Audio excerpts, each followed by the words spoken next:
So later I got interested not only about Iran in the whole this phenomenon of totalitarianism. So I went and I studied as my professional studies. I went to study the post-communist and communist era Central and Eastern European. Just to imagine, here we have Prague, 1968. The Dubček is in power, and he's coming with a very tiny reforms. Actually, Dubček is a communist. He has no problem with establishment. He just wants to do some very tiny, minor economic reforms. Later, when they got the tapes between the meeting of the Warsaw Pact, we will see that Brezhnev was pretty afraid to siege and to occupy Czechoslovakia. But then Albrecht, the DDR or German Democratic Republic, which was more orthodox, came with this very famous Snowball argument, said if Dubček starts to do this minor reform, then you cannot stop this process. Everywhere they want to have more reform, and then with reform, with a very tiny reform, then you have this huge avalanche and the whole system will collapse. That's exactly inside thinking of Mr. Khamenei. He said, if I go just one step back, and I'm telling this frankly to the people in Western administration, in US administration, in politics, that if they think that they can somehow do these arguments and dialogues with Khamenei, he really solidly, as point of his personal political psychology, believes that any step back has been read by the public and by West as point of weakness, and then they want everything. So this is not going to work with him, negotiation, step back, step forward. So I think from the very start of reform movement, it was crystal clear that they're not going to tolerate that.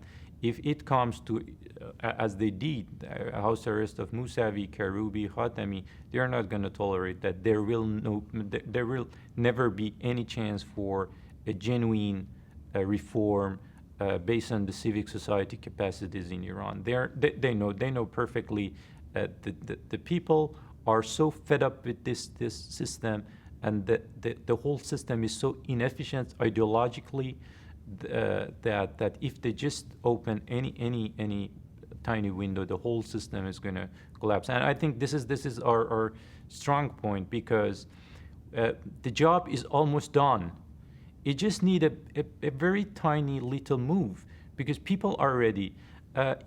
I'm quite familiar, I think, on my own level to think tanks and institutes which are working on Iran, and I know the discourse here in DC and United States.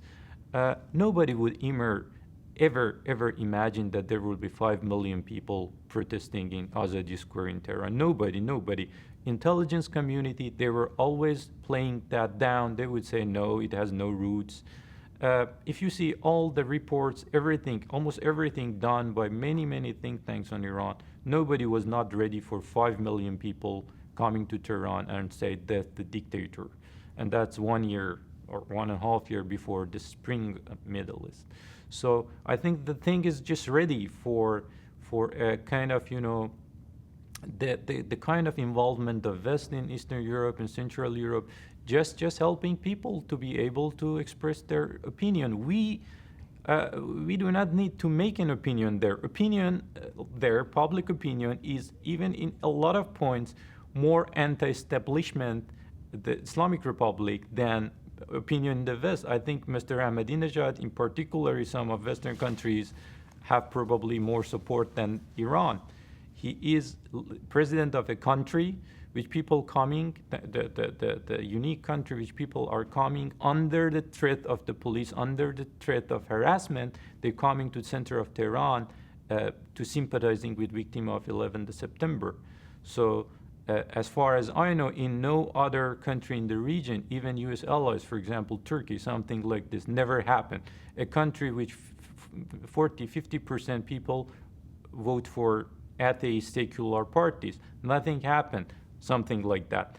But in Iran, under the arrest threat, the people, the young people, they know that they're going to be arrested. They're coming and express their sympathy toward the United States of America. They publicly support United States of America's fight for freedom. these are unique things. These are the things you can see only in the United States, in Israel, and in Iran. So I think public opinion is pretty ready. It just need technical help. It just need, this assistance which West gave to Eastern European countries to free themselves from the Soviet Union.